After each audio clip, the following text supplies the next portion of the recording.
I never imagined a dinner could end with my mother pointing at the door, veins bulging in her neck, screaming, "Get out and don't ever come back." One moment I was passing mashed potatoes, the next, I was being erased. No warning, no context, just years of resentment condensed into one outburst in front of everyone. I left that house in silence, my chest hollow but my mind clear. For weeks, I didn't say a word. Not when Dad texted. Not when Ethan called. Not even when they sent a screenshot of the mortgage bill with and no explanation. But when Dad finally asked why I'd stopped paying, I replied with one message. Just a sentence. And it broke the illusion they had built for the years. This is the story of the moment I stopped being their safety net and started being myself. It had been a while since I sat at that table. The old oak one with the uneven leg and a permanent water ring from the Thanksgiving Mom forgot the coasters. I brought wine not because I thought it would be appreciated, but because that's what polite people do. Dad grunted a hello. Ethan barely looked up from his phone. And Mom, she greeted me with a tight-lipped smile, the kind that looks like it's trying not to spit. Dinner was pot roast, mashed potatoes, and tension. The food smelled familiar, but nothing about the night felt right. We passed dishes like strangers on a train. No eye contact, no warmth, just the sound of cutlery scraping ceramic and Ethan's occasional sniffle like he was allergic to responsibility. Then it started. Mom set her fork down too hard. "So," she said, staring at her plate, "you couldn't come last week or the week before, but here you are finally." I chewed slowly, swallowed, and said nothing. "I suppose you're too busy now that you've got your own apartment, your own life, your own freedom." That word. She said it like it was filth. Dad cleared his throat, as if to signal her to stop, but she didn't. "You know, Claire," she continued, "some people around here don't get the luxury of checking out. Some people still care about this family." I set my napkin down. I didn't check out. I just stopped showing up to be blamed for everything. Ethan muttered, "Here we go," under his breath. I looked directly at Mom. "I came to eat dinner, not to get ambushed." And that was the spark. She slammed both palms on the table and stood up. "Then maybe you shouldn't have come at all." I stood too, pushing my chair back gently. "Maybe you're right." But she wasn't finished. Her voice cracked like a whip. "Get out! Get out and never come back." For a moment, no one breathed. Even Ethan froze, his mouth slightly open, mid-bite. Dad looked down at his plate, like if he stared hard enough, it might all disappear. I didn't yell, I didn't cry. I reached for my purse, tucked the wine bottle under my arm, and walked out. No one followed me. No one stopped me. The front door creaked behind me and clicked shut like a judge's gavel. Final. Cold. Outside, the air smelled like wet leaves and charcoal. I walked to my car in silence, not angry, not heartbroken. Just done. The engine hummed as I pulled away from the house, slow, steady, no music playing. I didn't need sound. The silence was loud enough. For the first 5 blocks, my hands gripped the wheel tighter than they should have. Not from fear, not even from sadness, just habit. That house trained me to be on edge, to wait for the next explosion, the next guilt trip, the next, "Claire, you're being dramatic." But there was none of that now. Just the soft tap of my blinker, the streetlight blinking red, and a growing emptiness in my chest that somehow didn't ache. By the time I reached my apartment, the porch light had just flicked on motion sensor. A small thing, but it always made me feel like I mattered, like something had noticed I was home. Inside, everything was still. The air smelled faintly of lemon and fabric softener. The old thrift store couch sagged slightly in the middle, but it welcomed me in a way that house never had. I didn't take off my coat right away. I just sat there, grocery store wine still in hand, purse in my lap, and listened. Not for voices or footsteps or demands, just the absence of all that. Then came the buzz. My phone lit up on the table like it was mocking me. "Mom." "Claire, we didn't mean it. You can't just walk out like that." I didn't respond. Buzz. "Dad. You're still part of this family. Don't be childish." Buzz. "Ethan. Drama queen." I flipped the phone over. That night, I ate a microwave burrito in silence, sitting cross-legged on the floor, the way I used to in college. Only this time, it didn't feel like failure. It felt like choice. I thought I might cry. I didn't. I thought I might second-guess myself. I didn't. Instead, I did something I hadn't done in years. I slept. Not a nap. Not a restless half-night haunted by alarms and unpaid requests. A full, uninterrupted sleep, 8 hours. No guilt. No nightmares. No family. In the morning, sunlight crept through the blinds. I poured myself coffee and stood by the window, mug warming my hands. Below, a kid was riding a scooter in lazy circles. A dog barked twice. Life kept going. And for the first time, I didn't feel behind. I wasn't exiled. I wasn't discarded. I had walked out, on purpose, and that made all the difference. I didn't mean to open the spreadsheet that morning. It was instinct, the kind that forms after too many years of holding everything together with numbers and grace. There it was, buried in a folder labeled Bills, Family, like it was just another utility to be managed. Electric, 112, gas, 183, car battery for Ethan, 239, prescription refill for Dad, 94.68. Row after row, date after date. I scrolled slowly, almost hypnotized. 12 months. Over 18, zero. $18,000. I stared at the number. It didn't scream, it didn't accuse, it just existed, quietly damning. There were no receipts, no thank you notes, no, "We'll pay you back, Claire."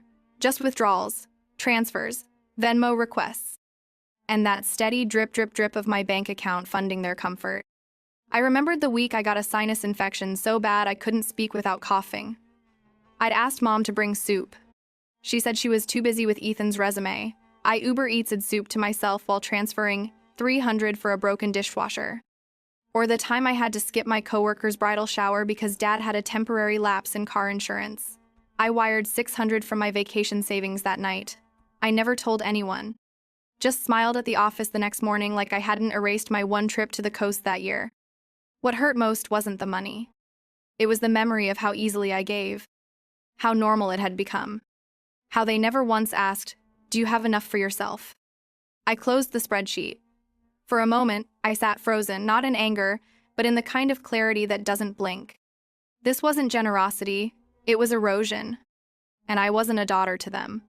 I was an emergency fund with a face. Later that afternoon, I got another text from Dad. "Hey, we noticed the mortgage payment didn't go through this month. All okay?" All okay? As if that house hadn't thrown me out. As if I were still supposed to support a home I no longer had a key to. A table I'd been dismissed from. A family that screamed for me to leave. I didn't respond. Not yet. Instead, I pulled out a notepad and began writing every expense I could remember, not the numbers, but the memories behind them. 45. Gas for the emergency trip when Ethan forgot to pick up Mom. 120 groceries for the weekend I wasn't even invited to. 950 laptop loan I co-signed just temporarily. 400, 3 months of mortgage while Dad was in between things. By the end, the list wasn't about reimbursement. It was about remembrance.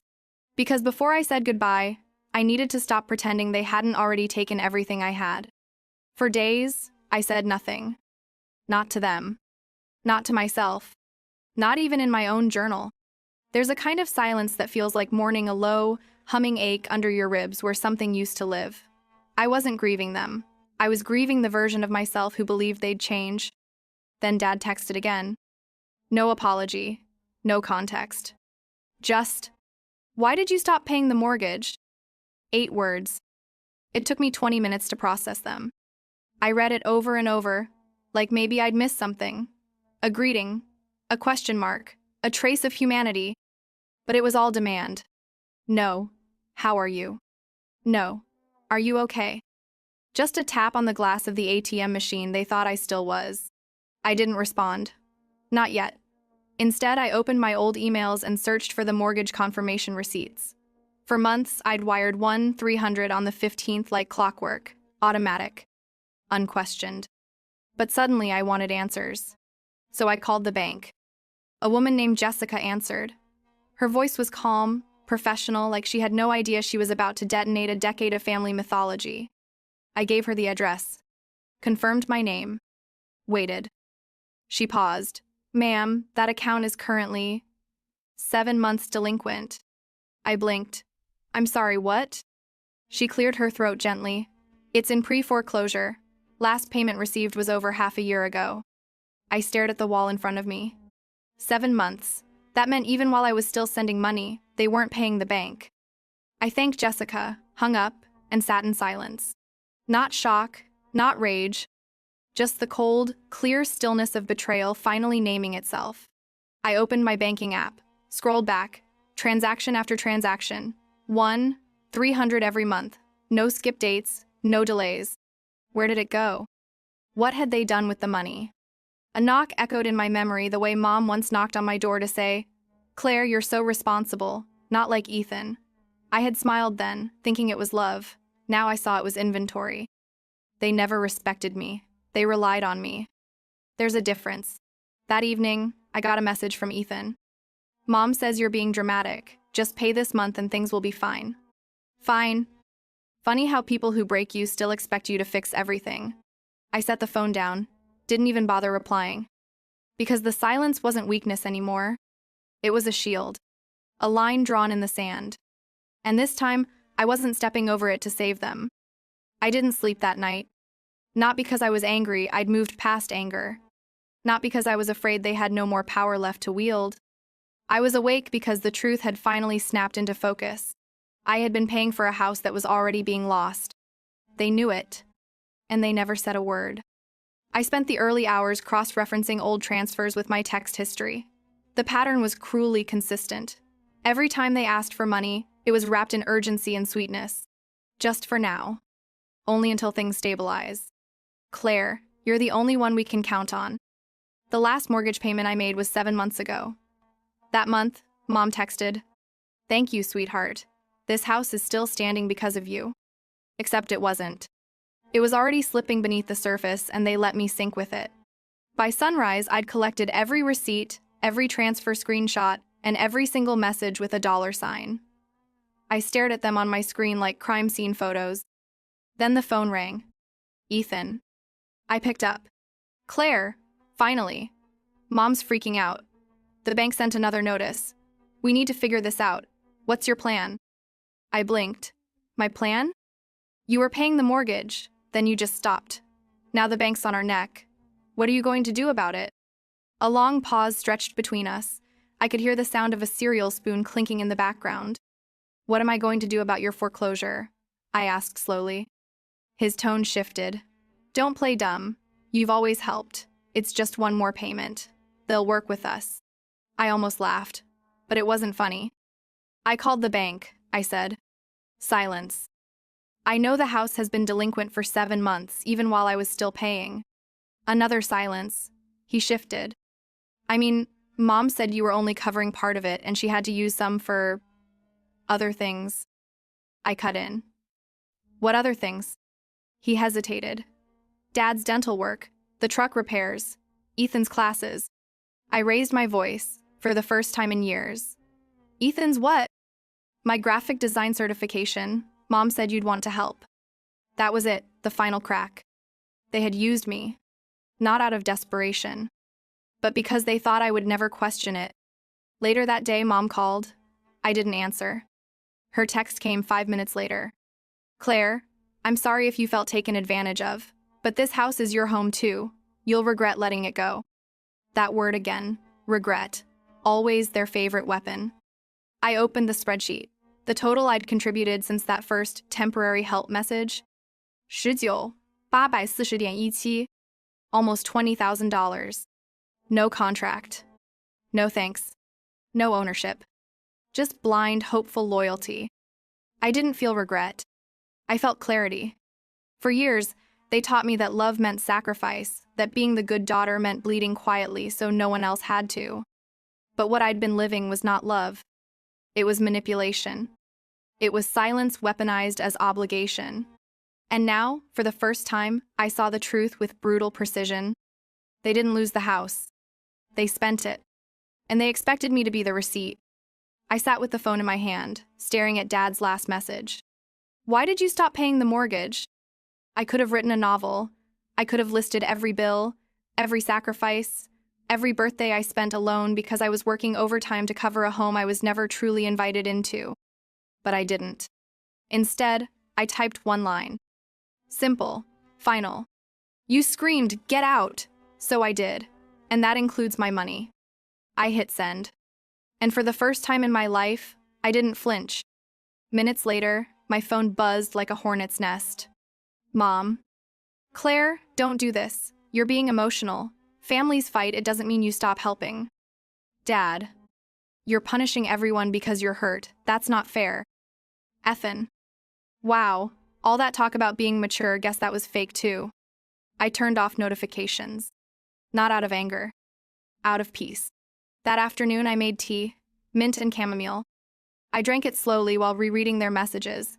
Not out of pain, but out of study the way a surgeon reviews x-rays to find exactly where the fracture began. It wasn't the scream at dinner. It wasn't even the misuse of the mortgage money. It was the entitlement. The assumption that I would come back. That I would fix it. Again. Mom called 3 more times that night. On the 4th, I answered. Her voice was soft. Calculated. Claire, sweetheart, look, things got out of hand at dinner. I was upset, but you know you're still part of this family. No, I replied. Calm. I was part of your backup plan. Silence. Then she tried again. Your father's been sick. Ethan's struggling. The house. I know, I cut in. I know everything. I called the bank. I saw the numbers. The house was already gone while you were still cashing my help. Claire, we needed. No, I said again. You didn't need a daughter. You needed a fund. And then, quietly, without anger, I'm not financing this anymore. I hung up. Didn't wait for her to respond. Didn't check for the next message. I'd heard it all before in different packaging, different guilt, same message. Be quiet, be generous, be useful. Not anymore. I walked to my desk and opened the spreadsheet one last time. Scrolled to the bottom. And added a final line. Emotional closure, 0. Then I closed the file. Not to forget, but to move forward. That night, my phone didn't ring again. And the silence?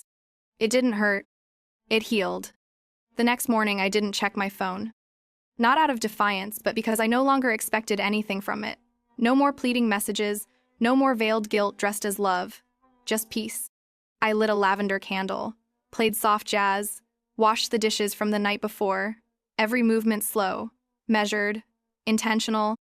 For years, I moved like someone always bracing for the next request, like my time, my money, my energy existed solely to be claimed. But that morning, my time was mine. At 10:00 a.m., I walked to the bank and opened a new savings account. I named it something quiet but powerful. Freedom Fund. The teller smiled politely. She had no idea how symbolic it was. To her, it was just another transaction. To me, it was reclamation. That weekend, I went to the farmer's market alone. Bought a bouquet of sunflowers and a small rosemary plant in a cracked clay pot. I placed them on my kitchen windowsill next to a sticky note that read, "You don't owe anyone your ruin." Sunday evening, I sat on the balcony with a book I'd been meaning to finish for years. The wind was soft, the neighborhood hummed faint in the distance. I wasn't waiting for the other shoe to drop. For once, there was no other shoe. In the coming days, I started building a life that no one else had keys to.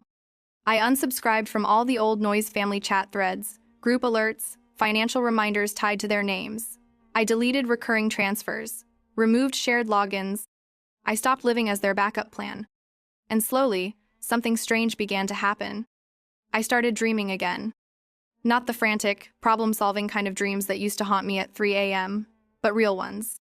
Of places I wanted to go, of things I wanted to learn, of mornings without guilt and nights without expectation. I signed up for a Monday evening yoga class. I bought fresh bread just because I wanted the smell of it in my kitchen. I made room on my bookshelf for fiction instead of finance guides. And for the first time, I saved money not to cover someone else's late fee, but to buy myself something I never dared name before.